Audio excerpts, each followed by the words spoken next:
ये टेलीविज़न के ऊपर रहमानी, सलमानी, शैतानी, छोटे भाई का पजामा, बड़े भाई का कुर्ता पहन के अजीब अजीब वेशभूषा में लोग आते हैं, क्या क्या बकवास करते हैं। एक कहता है बाबर ने भारत को सभ्यता दी है, दूसरा कहता है कि औरंगजेब रब्बुल आलमीन था।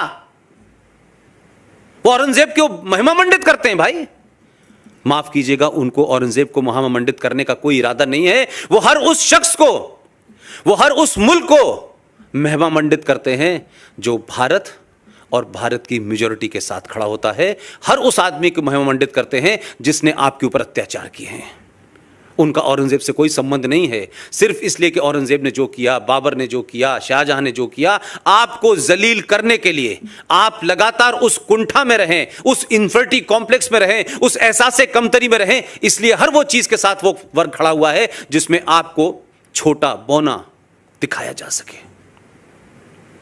हम आतंकवाद से लड़ाई कतई नहीं लड़ सकते। हम बहुत गलतफहमी में हैं। सेना का काम है, सेना करेगी, आज करेगी, कल करेगी, परसों करेगी, करती रहेगी, ये सिलसिला चलता रहेगा भाई। लेकिन मुझे ये बताएं कि जब ये 40 फौजियों की डेथ हुई तो हमको बड़ा आक्रोश हुआ। अब ये बात कोई और बोलेगा नहीं आपसे, लेकिन आप ज़रा एवरेज लगाइए कि 1971 की वॉर में 1200 सैनिक मरे थे कुल मिलाकर के, और ये जो अभी आखिरी आपकी हुई है सियाचिन वाली, इसमें कोई 650 मरे थे। लेकिन ज़रा सा गूगल पे जाइए और पिछले 2 साल का डाटा निकाल लीजिए, 2 साल का, सिर्फ जम्मू कश्मीर का, छोड़ दीजिए नॉर्थ ईस्ट में क्या हो रहा है, आसाम में क्या हो रहा है, यूपी में क्या हो रहा है, बंगाल में क्या हो रहा है, उसको छोड़ दीजिए। हर 3 या 4 दिन में 2 फौजी मर रहे हैं, आपके इंटरनल आतंकवाद से मर रहे हैं। जरा उनकी गिनती निकाल लीजिए, क्योंकि वो 2 और 1-1 मर रहे हैं तो उनका कोई खाता नहीं होगा भाई, उनके लिए सामूहिक चेतना नहीं होगी। ये वो जानते हैं।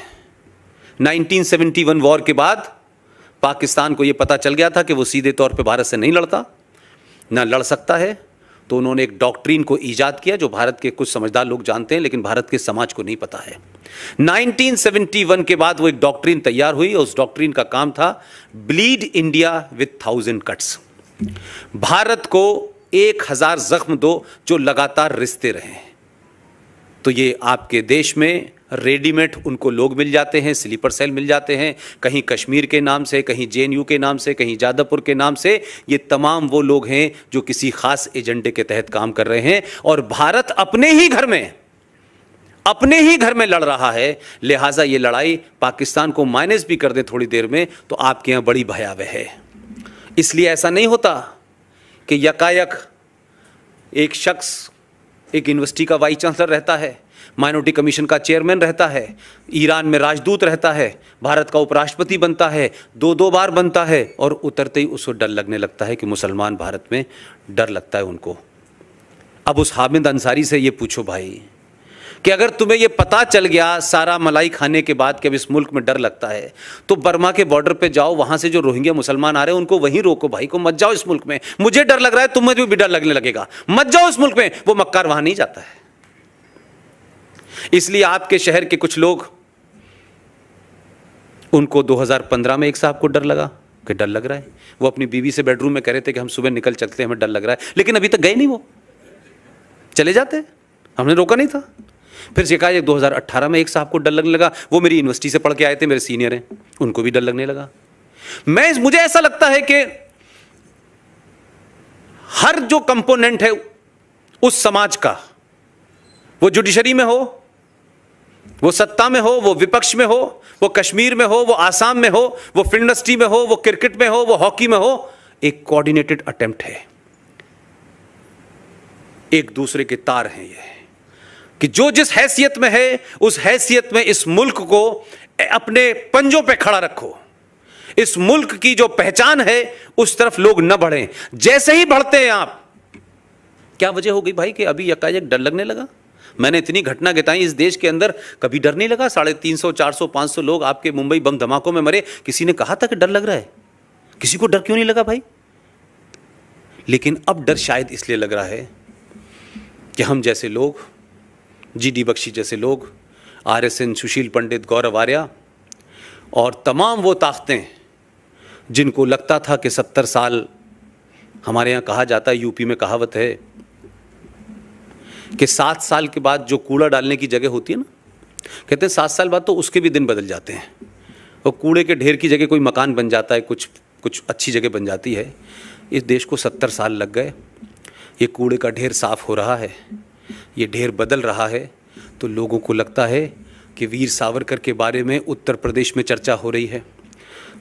सुभाष चंद्र बोस क्या थे इसकी चर्चा हो रही है। भारत का प्रधानमंत्री 21 अक्टूबर को लाल किले पे जाके झंडा फहराता है, मानता है, कहता है कि यूनाइटेड भारत का पहला प्रधानमंत्री सुभाष चंद्र बोस था। उनके नाम से म्यूजियम बनाया जाता है। ऐसा ही नहीं है कि कहीं किताबों में मुझे रंजीत भाई बता रहे थे कि सावरकर जी कहते थे कि संसद जो है वो एक मंदिर है। तो हमने मंदिर के सामने किसी को झुकते तो पहली बार ही देखा है। तो अगर ये मंदिर था और ये सावरकर साहब को समझ आ गया था, तो 70 साल बाद सावरकर का मानने वाला सीधे रूप में हो या घुमा करके हो, ये क्या वजह है कि आज ही का दिन चुना स्ट्राइक करने के लिए? मैं इसलिए कह रहा हूं कि सिर्फ 2 बातों को छोटी सी रेफरेंस के लिए कह रहा हूं। अगर किसी की अच्छी बात है तो उसको पूरी ताकत से सपोर्ट करना चाहिए, और किसी की बात गलत है तो पूरा चौड़ा सीना करके कहना चाहिए तुम झूठ और गलत बोल रहे हो। पहली पार्लियामेंट की स्पीच में, 1 घंटे की स्पीच में, कुछ बातों को शायद मैं बहुत तेजी से कनेक्ट इसलिए करता हूं कि मैं उसी समाज के बीच में बड़ा हुआ हूं। मुझे पता नहीं कि प्रधानमंत्री देश के जब अपना पहला संबोधन पार्लियामेंट में कर रहे थे तो उन्होंने क्या ऐसी बात कही थी कि कुछ लोगों को बड़ी तकलीफ हो गई थी। ऐसा रिएक्शन था उनमें मानो जैसे जिन्हें कई सारी चींटियों ने उनको काट लिया हो। अपने संबोधन में, सिर्फ लंबे संबोधन में, मुझे 2 ही बात अच्छी लगी। उन्होंने कहा कि 700 साढ़े 700 साल की गुलामी की वजह से हम अपनी पहचान भूल गए हैं। हमारा पुरुषार्थ 5000 साल पुराना है। कुछ लोगों को बड़ी तकलीफ हुई कि अरे 750 साल कैसे कह रहे हैं, हम तो गुलाम सिर्फ 250 साल थे। यानी वो जो आए थे वो हमारे मेहमान थे। बाबर से लेके जितने चचा आए थे हमारे, वो हमारे मेहमान थे। उनको लगा पहली बार इस आदमी ने उस जगह चोट की है जिसको इस देश के अंदर इतिहास में पढ़ाया जाता है। बाबर महान था, अकबर महान था, ये महान था, वो महान था, ये किया। उन्होंने कहा यार ये तो हमारे दौर की बात हो गई। तो हमारे आइकॉन के बारे में तो कह रहा है कि उन्होंने देश को गुलाम बनाया था। तो उनको सबसे पहले तकलीफ हुई। और पहली मन की बात में एक कहानी सुनाई थी। वो कहानी बहुत पुरानी है, मुझे नहीं लगता कि उसमें कोई नई बात है, लेकिन उस जहां वो बैठा हुआ है, जिन संकटों से वो आदमी घिरा हुआ है, उसकी कुछ एहसास मुझे इसलिए है कि उसके नजदीक जो सिस्टम कैसे चल रहा है, सिस्टम में कैसे कैसे लोग बैठे हुए हैं, जम्मू कश्मीर के संविधान में क्या हो रहा है, आसाम में क्या हो रहा है, मालदा में क्यों ऐसा हो रहा है, क्या वजह है कि इतने सारे संकटों से घिरे होने की वजह से कुछ बात सीधे तौर पे नहीं कही जा सकती। क्या वजह है कि वीर सावरकर की जयंती पे या उनकी पुण्यतिथि के ऊपर प्रधानमंत्री की एक तस्वीर आती है कि सावरकर को वो फूल चढ़ाते नजर आते हैं। किन लोगों को तकलीफ होती है कि सावरकर के ऊपर फूल क्यों चढ़ा रहा है ये आदमी? सावरकर को तो हमने दफन कर दिया था। लिहाजा उन्होंने क्या किया कि अपनी बात को खामोशी से कहने के लिए उन्होंने कहा अपनी मन की बात में, वो शेर की कहानी है, मुझे लगता है आप सबको पता होगी। अगर नहीं होगी तो मैं दोहराए देता हूँ। बताऊँ उसको? एक शेर शेरनी जो थे एक जंगल में जा रहे थे अपने 4 बच्चों के साथ में। ये प्रधानमंत्री की मन की बात की सिर्फ इतनी बात मैं कह रहा हूं कि हम समझें कि वो आदमी कहां पे कह रहा है, जिसकी ख्वाहिश शायद सावरकर जी की थी। जो बातें सावरकर जी कह के चले गए उसके बारे में पता नहीं, लेकिन वो आदमी कितने धीरे से उन बातों को उस पद पे बैठने के बाद भी कह रहा है। वो अपने समाज को एहसास दिला रहा है। उस समाज से कह रहा है जो समाज सो गया है, उस समाज से कह रहा है जो ये समझता है कि हर काम सरकार का है, सरकार आ गई चली गई, अब सरकार शाम में आए, घंटा बजाए आपके घर का और पूछे कि भाई आप लोगों ने खाना खा लिया? अच्छा खा लिया, मैं जा रहा हूं। तो ये सरकार से हमारी अपेक्षाएं होती हैं। इस समाज को जगाने के लिए इतने सटिल तरीके से, इतने बिटवीन द लाइंस कहने के लिए भी आप में हिम्मत होनी चाहिए। उसने कहा कि एक जंगल में एक शेर और शेरनी अपने 4 बच्चों के साथ जा रहे थे। शेर की प्रवृत्ति शिकार करने की होती है। भेड़ियों का एक बहुत सारे भेड़िए जा रहे थे, उनका एक झुंड था। शेरनी और शेर को लगा के शिकार करना चाहिए। वो शिकार करने के लिए शेर और शेरनी दोनों दौड़े और शिकार करने के चक्कर में काफ़ी आगे चले गए। उसके 3-4 बच्चों में से 3 बच्चे तो भाग के वहाँ तक चले गए, एक बच्चा रह गया पीछे और शेर अपने आगे निकल गया और उसके साथ में 3 बच्चे थे वो चले गए। जो बच्चा अकेला रह गया वो उन भेड़ियों के बीच में बेचारा मिल गया, क्योंकि वो पीछे दौड़ नहीं पाया और वो रहते रहते भेड़ियों के बीच में भेड़ियों जैसी भाषाएं कर बोलने लगा। वो समझने लगा कि मैं भी भेड़िया हूँ। लेकिन वक्त ये हुआ कि वो रहते रहते उसके अंदर उसके कैरेक्टर जो थे वो भेड़ियों जैसे उसके हो गए। और एक दिन शेर और शेरनी जब जंगल से जा रहे थे, वापस आए, तो शेरनी ने अपने बच्चे को पहचान लिया शक्ल से, देख करके ये तो मेरा बच्चा है। उसके पास गई, उससे कहा कि तू शेर का बच्चा है। वो उससे लड़ने लगा, नहीं मैं शेर का बच्चा नहीं हूँ, मैं भेड़िया हूँ। बड़ा हिज्जत हुई। ये बिल्कुल वैसी हुज्जत है जैसे सेकुलरिज्म पे होती है। उसने बड़ा समझाया कि तुम शेर को, वो नहीं माना। उसके बाद शेरनी बड़ी परेशान थी कि कैसे मैं इसको बताऊं कि तू सेकुलर नहीं है। बड़ा समझाया उसने कि तू सेकुलर नहीं है भाई।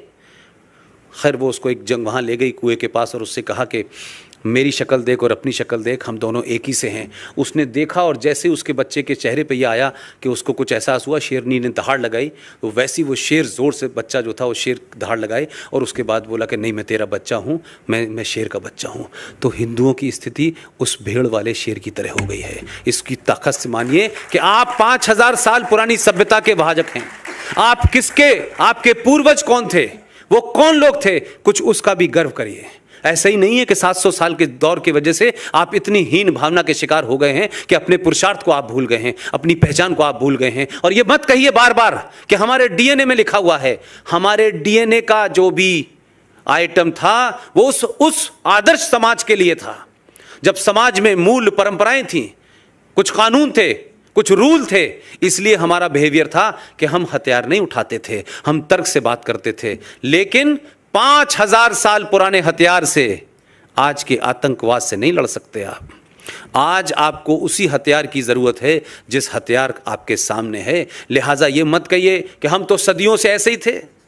वो जो आपका एक शेर है, हमारे यहां बड़े सारे लोग गाते हैं उस शेर को। वो कहते हैं कि सदियों रहा जमाना और क्या क्या कहते हैं, हस्ती मिटती नहीं हमारी। मैं अभी नागपुर के भाषण में मैंने कहा भाई कि ये जो गलत फहमी है ना कि हमारी हस्ती मिटती नहीं, सदियों रहा जमाना हमारा, मैंने कहा अफगानिस्तान में जाओ, वहां भी कभी हुआ करती थी तुम्हारी बस्ती।